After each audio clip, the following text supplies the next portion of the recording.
వా బాబా వా. పదరా, వాడు పిలిచాడు, వెళ్దాం.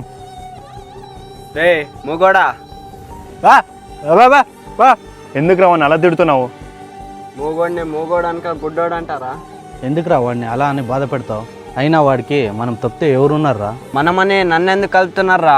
వానికి అమ్మ లేదు, నాయన లేడు, మాట్లాడడానికి నోరు కూడా లేదు. వా వా వా వా వా వా వా వా వా. చూడరా వాడు ఎంత బాధపడుతున్నాడో. నీకేం పాపం చేశాడా వాడు? పాపం చేసింది వాడు కాదురా, దేవుడు. ఇలాంటి వాళ్ళకి నోరు ఇచ్చి అలాంటి వాళ్ళకి నోరు ఎక్కువకుండా చేశాడురా.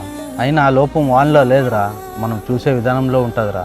అవునరా, ఈ రోజుల్లో ఒక్కడి దగ్గర మంచికి చెప్పి ఇంకొక దగ్గర చెడుగా చెప్పే లోకంలో ఉన్నాంరా మనం. ఇలాంటి సమాజానికి వాడు దూరంగా ఉన్నందుకు చాలా అదృష్టవంతుడరా వాడు. సమాజంలో ఇలాంటి వాళ్ళని చేరదీకపోయినా పర్వాలేదు, వాళ్ళని మాత్రం అవమానించకండి. వీడియో ఎలా అనిపించిందో కామెంట్ చేయండి.